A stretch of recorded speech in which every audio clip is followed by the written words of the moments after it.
నగర జీవిని వేధిస్తున్న నిద్రలేమి. పూర్తి వివరాలకు చదవండి రేపటి సాక్షి హైదరాబాద్ ఎడిషన్. గుంటూరులో మాజీ మంత్రి అంబటి రాంబాబు మాట్లాడుతున్నారు. లైవ్ చూద్దాం. అనేటువంటి ఒక ఉద్దేశంతో, ఒక డిమాండ్తో ఇవాళ మేమందరం కలిసి ఈ పోలీస్ స్టేషన్కి ఎగిరికొచ్చి 5 కంప్లైంట్లు ఇచ్చాం. ఒక కంప్లైంట్ ఏంటంటే జగన్మోహన్ రెడ్డి గారి మీద సాక్షాత్తు నారా చంద్రబాబు నాయుడు గారి కుమారుడు, రాష్ట్ర మంత్రివర్గ సభ్యులు అయినటువంటి నారా లోకేష్ గారు ఆయన ట్విట్టర్ నుంచి పెట్టినటువంటి పోస్ట్ ఇది. దీని మీద ఏం యాక్షన్ తీసుకుంటారు? ఏదో చిన్న చిన్న వాళ్ళు పోస్టులు పెట్టారని చెప్పేసి తీసుకెళ్ళి నిర్బంధించి ఇల్లీగల్ కస్టడీలో పెట్టి వారిని చేయి చేసుకొని వారిని కొట్టి ఇబ్బంది పెడుతున్నారే. మరి నారా లోకేష్ గారి సాక్షాత్తు ఆయనే మాజీ రాష్ట్ర ముఖ్యమంత్రి గారి మీద పోస్టులు పెట్టారు.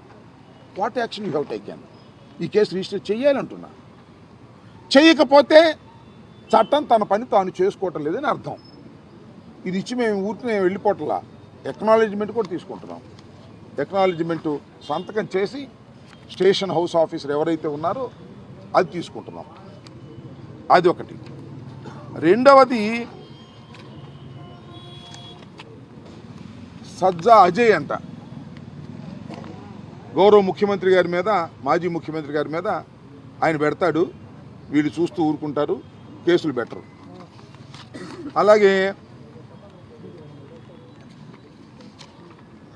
స్వాతి రెడ్డి అంట, ఈమె రెడ్డి కాదంట, మార్చుకున్నారు పాపం. ఎందుకంటే రెడ్లు కొట్టుకుంటే బాగుంటుందని స్వాతి రెడ్డి గారిని వదిలినట్టున్నారు చంద్రబాబు నాయుడు గారు, లోకేష్ గారు.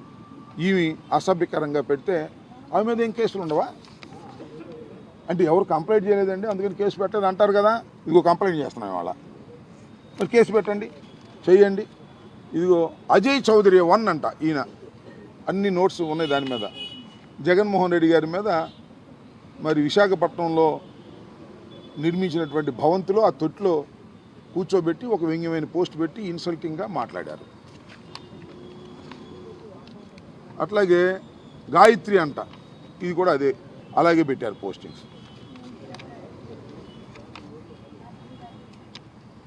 అలాగే భారతిరెడ్డి గారు, జగన్మోహన్ రెడ్డి గారు సతీమణి, ఆమె ఏం చేసిందో నాకు అర్థం కాలే వీళ్ళకి.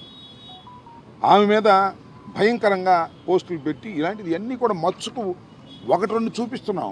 ఇలా చాలా పోస్టులు అగ్లీగా లోకేష్ గారి పెత్తనంతో వారి ఆధీనంలో వాళ్ళందరినీ, సోషల్ మీడియా వారిని, ఐటీడీపీ వారిని, ఇంకా కొంతమంది డబ్బులు ఇచ్చి మేనేజ్ చేసి, వాళ్ళ బహుమతులు ఇచ్చి వాళ్ళని మేనేజ్ చేసి వాళ్ళందరి చేత పెట్టించే కార్యక్రమాలు చేస్తున్నారు. అది వసూలు. ఈ విధంగా అన్ని ఈ విధంగా కంప్లైంట్ చేస్తూ ఉంటే, ఈ విధంగా వాళ్ళు చేస్తూ ఉంటే మీరు ఏం చేస్తున్నారు? పోలీస్ యంత్రాంగం అందరూ సమానమే, ఎవరు అసభ్యకరంగా పోస్టింగ్ పెట్టినా మేము ఊరుకోము అనేటువంటి మాట మాట్లాడుతున్నారు. నేను ఒకటే మనవి చేస్తున్నా, మీ అందరికీ గుర్తుండే ఉంటుంది, ఇవాళ స్పీకర్గా ఉన్నాడు ఒక ఆయన, అయ్యన్న పాత్రుడు గారు. పబ్లిక్ మీటింగ్లో ఏం మాట్లాడాడో మీకు గుర్తుండే ఉందా? ముఖ్యమంత్రి గురించి. ఏ ముఖ్యమంత్రి గురించి? మాజీ ముఖ్యమంత్రి గురించి. ముఖ్యమంత్రిగా ఉన్నప్పుడు చెత్త ముఖ్యమంత్రి నా కొడుకు అన్నాడా లేదా? చెప్పండి, నేను అడుగుతా ఉన్నా. ఇవాళ ఆయన స్పీకర్. ఈ మాట నేను ఉచ్చరించడం తప్పు అవ్వచ్చు, అతను అన్న మాట బహిరంగ సభలో అంటే నారా లోకేష్ గారు నవ్వుకుంటున్నాడు. దాని మీద ఏం యాక్షన్ తీసుకోరా? వాళ్ళు గొప్పోళ్ళ?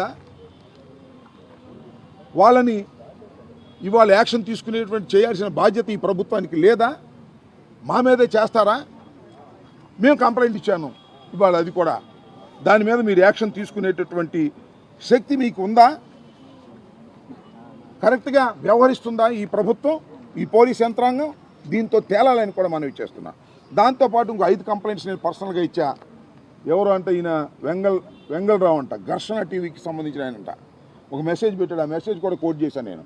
మీ అందరికి కూడా సర్క్యులేట్ చేస్తా. ఇష్టం వచ్చినట్టు బూతులు ఎడుతున్నాడు, చంపేస్తాను నిన్ను అంటున్నాడు.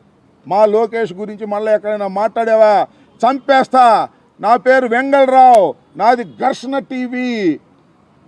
ఫోన్ చేశాడు, ఇష్టం వచ్చినట్టు తిట్టాడు. తర్వాత మెసేజ్ పెట్టాడు, ఆ మెసేజ్ కూడా నేను ఇక్కడ సబ్మిట్ చేశాను.